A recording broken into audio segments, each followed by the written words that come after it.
my channel. If you like what you see, and don't forget you can like, share, subscribe, comment, and you can also donate via PayPal.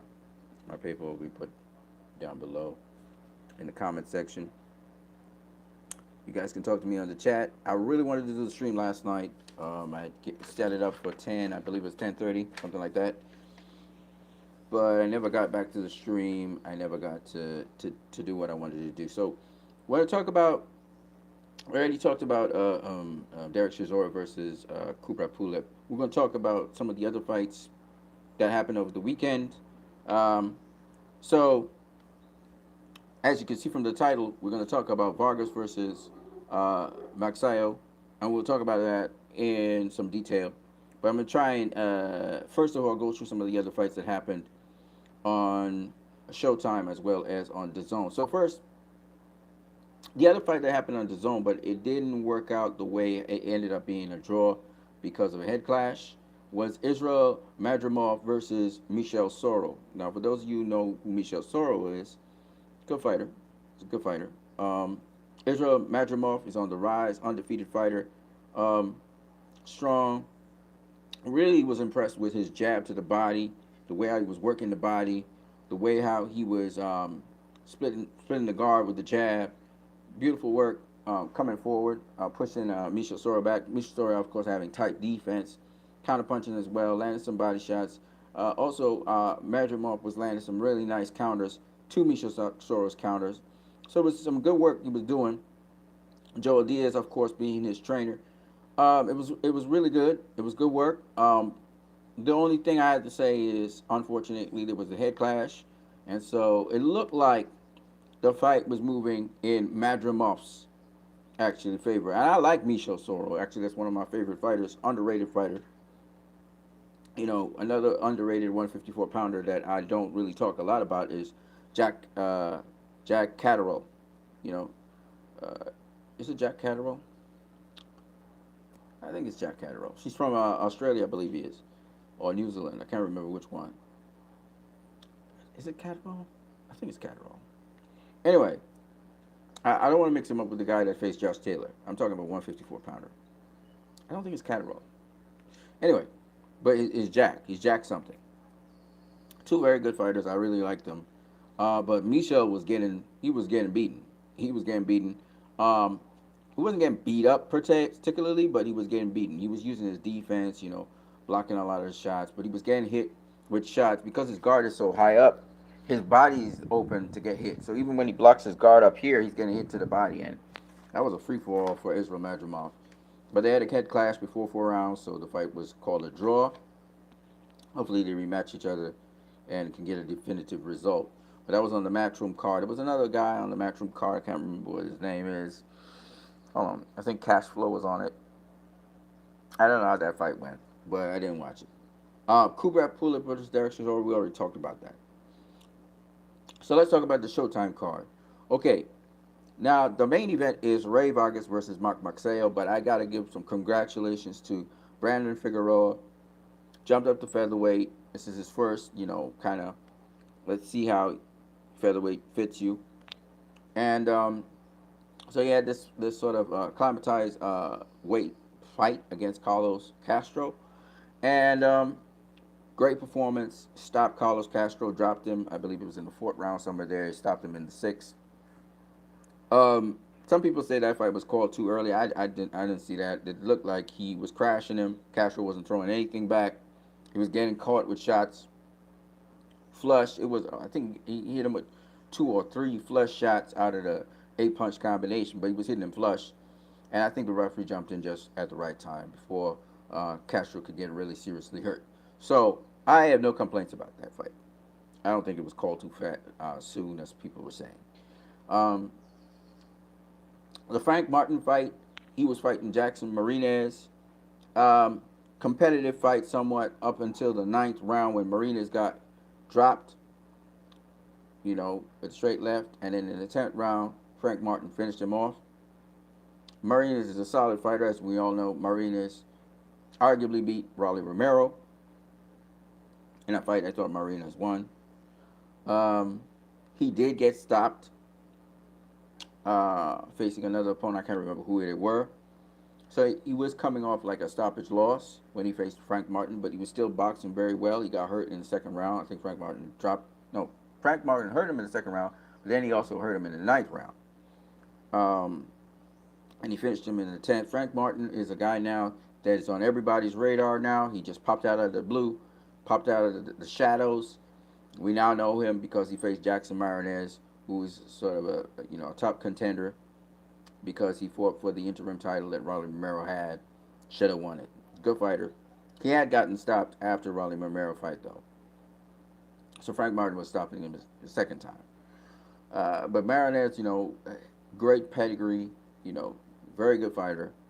So good win for Frank Martin, and now he's on the radar in the lightweight division. So now we have to add Frank Martin to all of these lightweights that we got. We got, you know, we got, from Devin Haney, Lomachenko, Tank Davis, Ryan Garcia.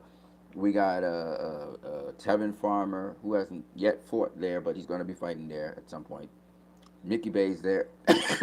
Mickey Bay's there. It's a very talent-rich division. Richard Comey, Jojo Diaz, Javier Fortuna, Ryan Garcia, which fight's coming up this weekend. Fortuna versus Garcia. You got you have what's that? The long range. You got, I forgot what, Nakatani. You got Nakatani, and you got the kid that Shakur Stevenson faced. He just knocked out Burchelt. He knocked out the African kid that knocked out Miguel Burchelt. I think Nazarani or something like that is his name. Of course, you got Pitbull Cruz as well in that division. It's a packed division. Now, on top of that, you got to add in. Oh, you also have Michael Hunter's younger brother, Keith Hunter. And then you have Frank Martin now. You had to add to that list. So there's a bunch of guys. Frank Martin's a southpaw, slick, powerful, got good punch. And so Frank Martin is promoted by Man Down Promotions, which is Errol Spence promotional company. So good stuff. And he's trained by Derek James. Good fighter. We'll see how far he goes in the division. Great trainer he has. So I can't doubt him. So congratulations to Frank Martin on getting that. He's now on the board. He's now known. I heard a little bit about him before. I remember Errol Spence talking about him, but not really much. I think they were in the gym at the time. Brandon Figueroa, like I said before, congratulations to him. He also got his win at featherweight. So he's moved up to featherweight, had a successful defense. And the main event. Sorry about the yawn. And then the main event, Ray Vargas versus Mark Magsayo. Tremendous performance by Ray Vargas in terms of boxing. Again, boxing shows up itself. I was just listening to Paulie Malignaggi, and Paulie Malignaggi was talking about boxers, and that, a lot of people like to see knockouts, so they like swarmer type guys who throw a lot of punches, and guys who can knock out guys. And really, the ultimate thing in boxing, the definitive win is a knockout win, right? But having said that, I've really been seeing a lot of boxing on display, and boxing has been the thing that's really been shining brightly of late. Now, the prediction that I made took into account that Ray Vargas could get hurt. He sometimes gets hit with shots. And he did get hit with shots in this fight, and Mark Magsayo was able to drop him in the ninth round. He hurt him some. Not too bad. He didn't get hurt too bad. Now, the other two times that he touched the canvas were pushdowns, okay? Then people were saying, he still seemed like he was buzzed and wobbly. I didn't see that really from him. What I saw was Natural Berenstein at the end of the ninth round told him, don't fight inside the pocket, but instead pick him apart from the outside. So what happened was Ray was trying to throw punches from long range, and what happened was that he kind of lost his balance a couple times, tripped over himself. But for the most part, Ray Vargas dominated this fight. I believe that Mark Magsayo, I think he got like the first round, maybe the second round, you give Mark Magsayo because Ray was kind of still feeling him out. Mark was trying to pop his jab. He was trying to get things going. Mark abandoned his jab after Ray just totally confused him. So what Ray was doing in the beginning, a lot of people saying Ray's not popping his jab, and see, a lot of people don't understand boxing, right? And even the announcers of the night didn't know what they were watching. I was kind of surprised that Abner Mars was talking about Ray popping his jab so much. And so what Ray Vargas was doing was something much more advanced. It's something that Canelo does, Mayweather does, Roy Jones Jr. used to do, and that is the use of the lead hand. And without going into tremendous detail, Ray was establishing range and distance using his lead hand. He would throw left hooks, lead left hooks. He would feint as if he's going to throw a jab and then throw a lead right hand. Or he was walking forward, he would throw a left hook as he's walking forward and follow up with a right hand. And then when Magsayo tried to rush in to cut distance, he would check hook him. So he would check hook him, and that would control range. So to cut the distance, you're going to run into a check hook if you're just trying to rush in there. And what happened is because Ray wasn't using the jab, Mark Magsayo abandoned his jab because he kept on getting tagged anyway. He tried to pop the jab and get countered, or before he could throw his jab, he got countered. He got hit. So it deterred him from throwing his jab, and he started lunging in. He started rushing in on Ray Vargas. And the main reason was because he's trying to get back, because Ray Vargas was being first, and Ray Vargas was tagging him up. He was standing right in front of him, sometimes pushing him back with lead right hands and with lead left hooks, and he was beating him up. And he was very aggressive. Ray was very aggressive. He was still respecting distance. He established his range, and he was actually in the center of the ring fighting Mark Magsayo for most of the fight. And Mark didn't know what punch was coming next. So Mark became very hesitant. Abandoned his jab because the jab didn't seem to be working because he was getting countered. Because Ray's so much longer than him, he could counter him from way outside. So he was having a very, very difficult time getting and then Ray was doing a couple other things. Ray was kind of like what Devin Haney was doing with Kambosos, except he wasn't using the jab as much, which is he would throw a lead right and then he would roll under and around. He would roll under to the weak side of Mark Magsayo. He'd roll under the hook that Magsayo might throw, and then he'd be right behind Magsayo. And he'd be on the weak side, and he'd throw a couple punches on him, and just the guy was mesmerized. Magsayo was just discombobulated. He didn't even understand what Ray was doing. So when Freddie Roach told him to throw more combinations and to throw more punches, that was something that was just really, really dumb advice. Like, he can't throw punches because he keeps on getting hit. So what Freddie was trying to get him to do was throw with Ray. But Ray was even fighting him in the pocket and beating him up. I mean, lots of body shots by Ray Vargas. Throw 3, 4, 5 punch combinations to the body and then come back up to the top to the head. Ray Vargas was just, he was putting on a boxing clinic. And then he started popping the jab. And he would throw the jab 2 different ways. He would throw either a straight power jab, or he would throw from the hip, either an up jab, or he would throw a spare jab from the hip. So he was just giving this guy so many different things to consider and to think about as he was facing him, that it was making it just a very, very, very difficult fight for Mark Magsayo. I don't think he'd ever experienced that sort of thing. He sort of tasted some of it against Gary Russell Jr. The footwork, so Mark Magsayo really didn't have much of an answer. The most he did was when Ray would engage him on the inside, and Ray was throwing some lead uppercuts. Literally, this dude's leading with all kinds of shit, okay? He was leading with the left hooks. He was leading with the right hands. He was leading with a check hook going backwards. He was throwing